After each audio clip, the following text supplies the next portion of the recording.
Oh, you want me to get it? All right. What is going on, everybody? It is I a didn't know Monday. my fault. Sorry. My fault. Huh? I said my fault. I didn't know we were live. Oh, it's all good. It's part of the. See, this is real. This is raw. This is really how it be out here. We're in the trenches. You know what I'm saying? Facts. Outside the cage, episode 47. I want to say today. Shout out Andre Kirilenko, AK-47. Dang, I pulled one out right We are there. almost at 50. I know. We're almost at a year. Also, Will International Fight Week be 50? I think so, dude. Oh my I think goodness. so. Imagine if we time. get Sugar Sean on somehow. Just somehow, some way. Bro, I bought a bottle of Howler last night. They gave me a shirt. Shout out to Howler. Just like at the store. Yeah. They're like, oh, we got a shirt. I was like, bet. That's fire. Shout taking liquor. Talking about this weekend, dude, one of the best fights I've seen of the whole year. Wow, Jared Cannonier versus Marvin Vettori. Talk about a chin on that guy Vettori. Holy shit, he took some punches. What a performance. Yeah, definitely. I mean, what a fight. I don't think we learned much about the two guys. I mean, I don't really think what does the win for Cannonier do? But I mean, like, we kind of know that in this middleweight division. But I think the middleweight division, they just keep giving us like good fights that they just have to fight. Like, we'll watch that fight again, obviously, but it's just like, I'm a big like what next kind of guy, and it's just like there's nothing next for either of them. Yeah, I mean, Vettori's not even 30 yet, dude, but I think that fight's gonna take a little bit out of him. Holy dude, he took a beating. Cannonier set the record for strikes landed in a middleweight fight, and I think he had done it before the fourth round was even over. So he was just putting a gnarly pace on. Youngest looking 39-year-old I've ever seen in the octagon, I think. It's impressive. I was a little worried about the age difference, not going to lie, but he looked like the younger fighter. And speaking of a younger fighter, you there?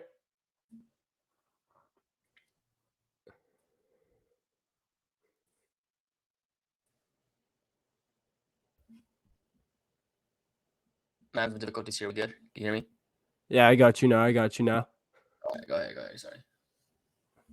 Yeah, dude. Speaking of a younger fighter, Arman Tsarukyan, a lot of people just thought he was going to walk over his opponent in that fight, but that was not the case at all. He ate a nasty left hook in that fight. I thought he was going to get finished for a second, but he showed some championship mettle in there, came back, got the submission. Or was it a submission or was it a TKO? Knockout.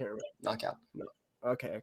Yeah, but I mean, little sketchy. He even said it in his post-fight interview. He didn't really fight smart like he usually does. He felt like he had to get it finished just because he was such a big favorite. So he kind of went, just threw his defense out the window, which you could see in there. Which is, dude, that's a thing. When you're a big favorite and you start to overlook a guy a little bit, small margins in the UFC. When everyone's thinking you should like get him out in the first, and then it's just like getting through the first, like, fuck, why is this dude still here? And it's like, it's tough. Exactly. And then when the guy starts landing on you big like that guy was, but pretty solid card overall. A couple controversies on it. I'm blanking on the name right now, but the guy who like judo slammed his opponent onto the ground with about 5 seconds left and just started drilling elbows into his face. And the ref tried to give him the benefit of the doubt there. Yeah, was it Sabatini? No, I think Sabatini just won by decision. It was... Or no. He won by arm triangle. I'm tripping. I think it was... Let me see. Carlos Hernandez. That's who Yeah. it was. Shouts to Carlos Hernandez. That was filthy. And then this was the WTF of the week. I don't know. Should we go a little out of order and just do it right now? It was part of the UFC card. So let me throw out the little thing. The WTF of the week for any new listeners out here. It's a thing we do every episode. Just find a weird moment that happened in the MMA world that just has you saying, "What the fuck?" So this is this week's. It was part of the UFC card. Dan Argueta versus Ronnie Lawrence. Person stepping in. Well, he didn't tap. There it He's is. He close, but he did not. Oh, he held it. He like touched his hand. Yeah, he pulled his hand Keith away Peterson and then touched his hand to get that. Yeah, look, he's not tapping. He's not tapping. And then he grabs his hand. Look at him grab his hand, and that's when he pulls it. When Keith Peterson grabs his hand, he pulls it. Tough. It's like, yeah. I feel like that's like one of those spots where the refs like it didn't look good for the refs, so the refs like, bro, like I don't know. That's weird. It's hard. Questionable with who the ref is as well. All nonsense, as Dominic Cruz would say. Hey, it was only fitting that Dom was on the. I don't think Dom's was a premature stoppage. I think that was a fine stoppage, but it's just funny how Dom goes at him for that. And then, of course, he was announcing when Peterson has the big screw up. But respect to Peterson, he owned up to it, and he said that he made a mistake, which enabled it to be like, I don't know, some different thing in the commission. So it helped in some way. Okay. But, yeah, solid card overall. But this weekend we got our favorite type of event. We got it on ABC in Jacksonville, Florida. Ilia Topuria versus Josh Emmett in a sold-out crowd. Oh, before we leave the last card, bro, like imagine if that Cannonier Vettori fight was in front of a crowd. They would have been going nuts. Like, you don't gotta tell me. You don't gotta tell me. I know. You don't gotta tell me. I was thinking about that, Derek, and I was like, bro, this would be one of the most hyped crowds of the year. And I'm sick of the Apex. We can go to France and Singapore. We can do France and Singapore back-to-back weeks, but we can't find two cities in America. It's crazy. I know. But anyway, all right. Now we'll go on to the next card. I'm sorry, I had to throw that out there. Let's be done with the Apex, except for Tough and the Contender Series. Facts. But anyway, really solid card from top to bottom. There's some fights on the early prelims that I'm very excited for as well. But headlining it, Josh Emmett, Ilia Topuria. It's on ABC, so you don't need ESPN Plus. You don't need to buy nothing. You just got to put it on Channel 3 on your, even if you're at your grandparents' house. They probably got it on their old TV. So no excuse not to be watching this weekend. Who do you like in the main event? Let's just start at the top. I like Ilia to run all over this dude. I love the fight. I love the matchup, but I just think Ilia's too much. I'm just excited because, one, I think Ilia and Josh Emmett bring fireworks. I think Ilia's better. I think Ilia wins convincingly.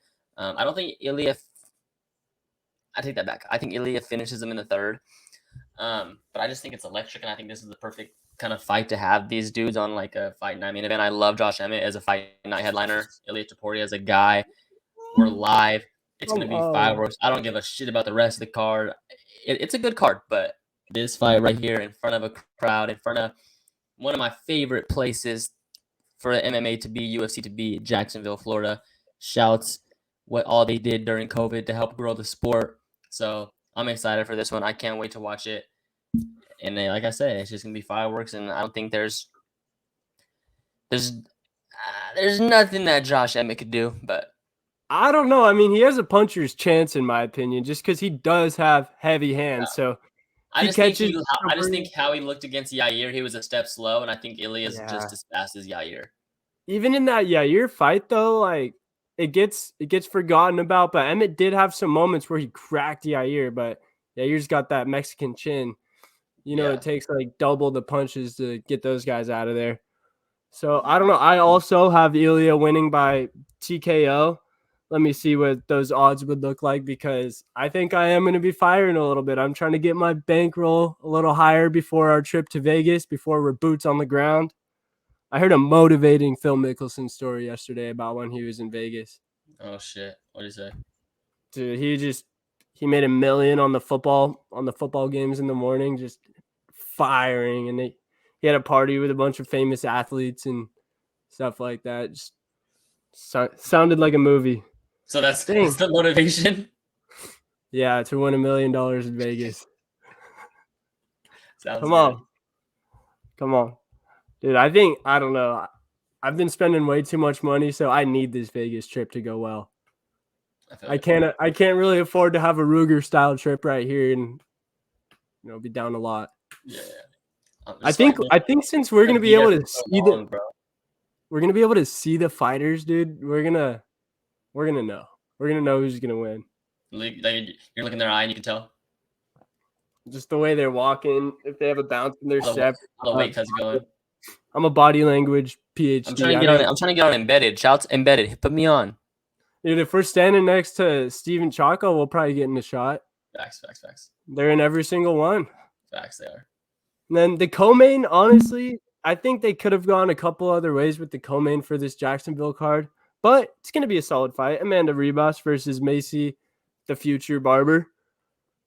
I got Ribas winning by decision. She's a minus 180 favorite overall. So, yeah, add a little juice to it. I put some methods out for this card. I put some methods out on my paper. And then we've got Cody Brundage versus Cedricus Dumas. Cedricus, he's a Florida boy. He just throws down. I think he was, I don't know. Never mind, actually. But, yeah, he's a fun fighter to watch. But I do think Cody Brundage is going to get the job done, maybe by submission. In Dumas's last fight, he had good stuff to offer on the feet, but it almost looked like Cyril Gahn versus John Jones once the other guy got a hold of him. I think it was Evan Elder. So, in this fight, I expect Brundage to just... David Onama. Yup. I expect Brundage to wrestle him. And then we got David Onama versus Gabriel Santos. Shouts San Diego alum Onama. I didn't get to see that one, unfortunately. But there's a lot of good fights that could have been a co-main. I know. I think I'm gonna. Magny Rowe. That's gonna be. I have a method on that one. I have Brendan Allen winning by submission. Silva's lost 6 fights by submission. Oh, you have Allen winning as underdog. Allen winning is a favorite, but by submission. So get some juicy odds for that. And Allen's been submitting people left and right. He's been on a solid win streak. So give me Allen there. Neil Magny versus Phil Rowe, solid fight right there. I think that's going to be some fireworks, but I also think Magny might incorporate his wrestling a little bit, and if he does that, he should be able to take the decision. Does Zuma Gulab get to fight this weekend? Dude, that should be the real bet. I don't know. I don't want to see the Austrians fight until both guys. I feel so bad for Zalgas. Yeah, bro. He got, I think, 3 split decision losses where a lot of people thought he won. And then he's had like 4 canceled fights where it hasn't been canceled very far out from the card. It's been like a day or 2 before the fight. He for sure needs like a backup fighter on his cards, bro. Yeah, I don't know why they don't just schedule 2 guys. Yeah, give him a guy that's not in the UFC yet. 2 guys. Say, hey, this guy's going to pull out probably, so you're going to be fighting Zalgas this day. Just treat it like you're the number 1 guy. And then actually a little 805 representation. Tabitha Ricci versus Jillian Robertson, and that's Tabitha Ricci from the 805, training out of Paragon, Brazilian Jiu-Jitsu. And she's also sponsored by 805, so I'm pretty jealous of that. That's probably the number 1 sponsorship I'd ever want to have in the world. So, yeah, 805 if you're listening. I think Jillian... Yeah, Trevor Peak, not opening up the card anymore, got moved up. He has an opponent change. And I like his odds for this. This guy's taking this fight on short notice, and it's even money. So, Trevor, he didn't look like the most skilled fighter in his debut, but you can't deny the fact that he has an iron chin, and he loves to throw hands, and he likes to just generate violence out there. And that's what I think he's going to do again. Open up the card. I don't think he'll ever be fighting in the Apex again. He's just too crowd friendly. And but that Robertson and Ricci fight, I think that's actually going to be an elite girl fight, one of the best ones of the year. They're both up and coming, younger fighters. They're both good grapplers. I think we'll see some cool exchanges, and I like Jillian to take it by. I don't know, honestly. I might just bet in this one to end in submission one way or the other. And I think that about does it for the Jacksonville card. You got I got a couple of things to ask you. Is the Cheeto and Cejudo thing real? I don't know, bro. I don't know what's real with Cejudo and what's not, but that's like kind of weird. Right? Yeah, I want to see Marab versus Henry more than I want to see Cheeto versus Henry. Marab's hurt though. Oh yeah, you had to get hand surgery, huh? Yeah. Yeah, so I guess, or it could be the winner. I guess in Sandhagen's fighting Umar now, which we'll get into. That's official. But I saw something of Henry, and then I saw Henry and Cheeto on the O'Malley card with Aljo. Yeah, is that official? It's not official, but I saw someone post it, bro, and it looked like real, but it's like, you know how they be doing those fake cards and shit, but like there's literally the whole card that's like actually like real, and then they threw that fight in there, so I was like, I don't know. Dude, I mean, I think that would make sense. That would just boost the whole having Henry there. I think that's gonna bring more eyes onto the embeddeds and stuff like that. So he's a funny little troll. Because then it's a win-win, because if whoever wins the Sugar Aljo fight, if Henry wins, he could fight them again. It's another fight you can sell. If Cheeto wins, you can do Sugar and Cheeto. That's what everyone wants anyway. Dude, I think Sugar and Cheeto, if that would be an Ultimate Fighter coaching season, I think that's what the next season would be. Really? That's my prediction. If both those guys win their next fights, I think that'll be the next season of the Ultimate Fighter. Boom. Laying my claim out there. Can't be worse. It can't be any worse than this season. Isn't that sad? We had such high hopes. Bro, like, usually like all the Ultimate Fighters, if I don't watch it the day it comes out, I make it a point to the first thing I do in the morning the next day is watch it. But like last week, I didn't watch it till like Thursday, bro. I was like, bro, I'm not really tripping on watching it. Like that's when you know you're just not as into it. Yeah. So does Connor? So we haven't talked about all of Connor's bullshit. Does Connor fight it? He didn't get in the USADA pool, so whatever that means. First of all, does he fight? Does he fight Chandler? Second of all, does he fight ever again? I remember I said a while ago I didn't think he would fight again, and then I started to go back on that once he started looking like he's going to fight. But, dude, with the new allegations, I don't know if that's really going to keep him out of the octagon, but it's just more negative stuff for him. And you can tell that he's not living a fighter's lifestyle one bit. And I think it's starting to make me think he's going to get murked by any of those top lightweights. Yeah. You know what I mean? Yeah. Do you see a him versus Oliveira if Oliveira was to somehow pull off a win over Islam? I mean, all those guys want to fight Connor. That's the thing. So if he can just stay out of trouble, dude. I know we're not TMZ or anything like that, but you got to take on all the allegations and stuff that's been going on with the Heat game.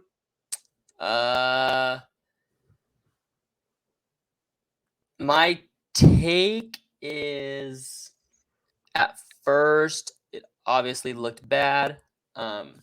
Anytime you just just hearing the story first and then you seen the video come out, kind of match her story. So it's like, oh shit, that really did happen. But then I seen a new video of her after that, supposedly in the club dancing. So it's I don't really know. I don't think I can have an opinion because we don't know the timetable of which happened. She could have been dancing at the club first and then the bathroom came next. We don't know the actual timetable.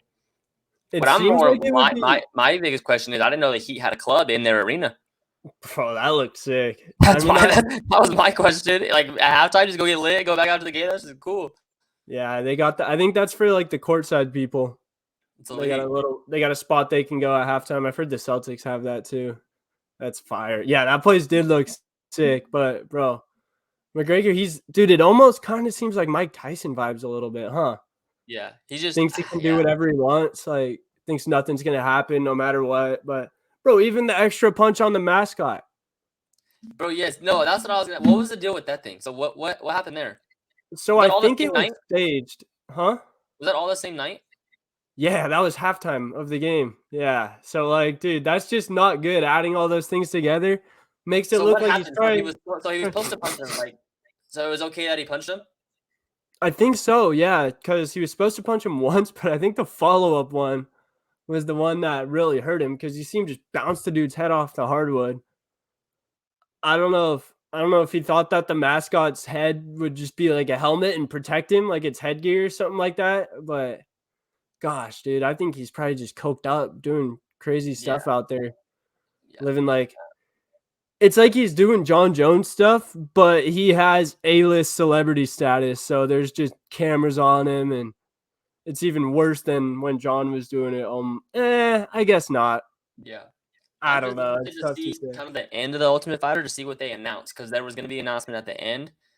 So I just don't know, man. You just never know with this dude. Like you can't really count on it. I thought when we got the tough announcement that I was like, all right, it's real now. But then everything after that, tough doesn't look great. It's just I don't know, just feels off. Yeah, it does, man. Which sucks because I think everyone wants to see him again. I think he wants Oh to yeah, fight, but I just don't know if he wants to live that lifestyle 24/7. yeah, And he always said when he was young, hungry McGregor, he always talked about how like the money probably was his number one motivation, Like even Sugar, I feel like Sugar's a little different because when Sugar talks, he's like, yeah, the money's cool, but I don't know. I really just want to be great. But yeah. then again, he doesn't have that McGregor money yet. So But you don't Connor, really know but the until thing you're is that in that. Sugar hasn't been great and tasted the greatness. Like Yeah, Connor's been great. He's been the pinnacle of the sport. He's been to the top. So it's like he's had that. Like Sugar's still chasing that. that's true. That's very true. Still has the That's the hunger. difference. Yeah. Like Connor's like, yeah, Connor can say he's still hungry, but at the end of the day, is like he's done what he can. Like he can go to bed at night knowing he's a fucking double champ and like one of the best ever. Sugar can't say that because he's never touched gold. That's the truth right there. Dude, Yeah. oh yeah, what about Bellator on Friday? Solid co-main and main event. It was that Chicago card that we talked Yeah. about a while I ago. fuck with But then, Bellator, bro. I like Bellator. yeah, I bro, watched a little bit of PFL. Shit was terrible. John and Francis was the most exciting thing that Yeah. happened by a mile.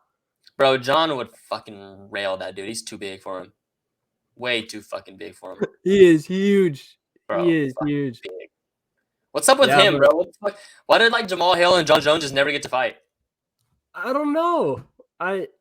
Jamal confuses me. I think that division's just in such a weird spot right now Yeah. because they want it to be Yuri, but Yuri, that injury, they said it would take like a year minimum, right? When it first happened. So I'm thinking they go Pereira and Jan winner, but then it's like that's another whole fucking year that Jamal has to wait. Yeah, dude, he hasn't gotten to defend his belt yet, right? Yeah, no, he hasn't. That's crazy. And they fought did they fight in January or no? I think so. January, February. It was a long time ago. Yeah, that isn't even 6 months yet, which I guess it's kind of like Khabib vibes. Yeah. But no, just usually there's like an announcement. There's never an announcement. I think for Yeah. sure want Yuri. If Pereira beats Jan, fights Jamal, beats Jamal, assuming Izzy still has his belt at 85, does Izzy go to light heavyweight? I don't know. That's not a good fight for Izzy. You're giving Pereira more of an advantage. Izzy's a middleweight. Like I think if he doesn't struggle to make the weight, I mean, yeah, daring to be great, double champ status is sick, but you could just run middleweight for his whole career, in my opinion. What is Hamzat doing? What's the deal there? He's got to fight soon. I mean, I heard him say this week that he wants to fight on Paris or Abu Dhabi, which would be pretty cool. But So what is the deal? Like, yeah. do you think he just says this and he's turning down fights, or do you think there's just really no fight offers? They have to offer 3 times a year, according to Dana. That's what he's always said. They said we are contractually obligated to give him 3 fights a year, but I don't know because he says he's ready to go. Unless they're just – it's annoying. It's really annoying because it's a dude's prime athletic years, and we're not really getting to see him fight that much. Yeah. Dude, I heard this one thing that was pretty interesting. It was about Dagestani privilege. It roots back to during COVID when the Saudis apparently they invested a lot of money in the UFC. So it's almost not like Live PGA, but they do have a little bit of influence, people think. And then people are saying maybe that's why. Is that why Islam didn't fight for a whole year and is going to fight in the Abu Dhabi card? Yep. And then that's all people are saying that might be why Amir Albazi got that decision over Kai Kara in that title eliminator fight. And another one that was even deeper. I saw this on a YouTube video. Conspiracy warning. This is just a conspiracy. Oh, you're back in your bag. They were saying that remember when Charles missed weight, people were saying that the scales were messed up all week. Like the hotel scales were saying that they were good. A lot of people miss weight. Yeah. So some people are saying that the UFC sabotaged Charles. So then after he won, this is all conspiracy, like I said, but it's just fun food for thought. It's what we do, or at least what I do. And then, so yeah, they sabotaged the weight cut. So that way he wouldn't be champ and he wouldn't have a good negotiation stance. Like he'd be in a bad spot for those. So then he had to turn around quick and fight on that Abu Dhabi card in like 2 or 3 months against Islam. Because if he was the champ, he could have done some Leon shit and just been like, I don't want to fight in Abu Dhabi. But the UFC needed that Abu Dhabi card to be a banger because the Saudis have a little say. Yeah. And maybe they're saving Hamzat for that too. I don't know. A little Dagestani privilege. That's why the Abu Dhabi cards are fucking loaded. And that's why we keep seeing all these new guys, these Russians with their padded records, fighting cans, getting in over guys like the Viper that really deserve it. So, yeah, some fun food for thought out there, I like it. I got a couple fight announcements. Give it to me. And they Do you better have be any good. other They better be some good ones. I mean, these are – so I got the ones that Dana rattled off on that. I don't know if it's Instagram Live or just an Instagram video, but UFC Nashville on August 5th. Dude, that might be the one that I would choose to go to out of all the city cards so far. Yeah, facts. Either that or Orlando, but Nashville's cooler than Orlando, I think. I've never been to either of them, but from an outsider's perspective, we got Corey Sandhagen taking on Umar Nurmagomedov in the main event. It's a risky move from Sandhagen, but I mean, does the winner of this get a title shot? I think if Corey wins, he for sure gets a look. Yeah, Sure. And if Umar wins. Umar wins. And then the co-main, we got Dustin Jacoby versus Big Kennedy. Hard last name to say. But that's going to be a really good fight. I like that fight. In front of the Nashville crowd too. Yeah. Going to be going hard. And then we got Billy Q versus Damon Jackson on that card as well. And then that card's loaded with some good fights, but we still got a few months, so we'll get to those as they come along. And then UFC Singapore, August 26th. Fight night, yeah, not a pay-per-view. So we got a very, very solid main event, but a little questionable. Max Holloway versus the Korean Zombie. Why? Oh, that's what I was going to ask you. Why is it questionable? People are just saying that Holloway's going to whoop on the Zombie. Yeah, but he whoops on everybody else that's not named. Yeah, but with Arnold Allen was the favorite for that one, right? No, it wasn't the favorite. It was close. Oh, but what else? Like, what else do you want Max to do? That's what's so hard. I think he's almost just got to move up, bro. It's just like, I mean, what else? Like, he gets to fight overseas. He gets to fight a big time name. Like, let him make his money. Yeah, he's gonna make a bag for sure. Do you think if he did some John Jones type shit and took maybe not as long as John took off, but maybe like 8 months and just really bulked up and became a true 155er, if he'd have something to offer at that division? That division's good, man. Chandler, Poirier, like he's not Gaethje. He's younger than all those dudes though. Yeah. So they're not on their way out yet, but we can all agree that they probably don't have more than 5 or 4 fights left in the top of the lightweight division. Yeah, I was just confused on why that was like so questionable. Like I didn't think it was like crazy questionable. It's whatever.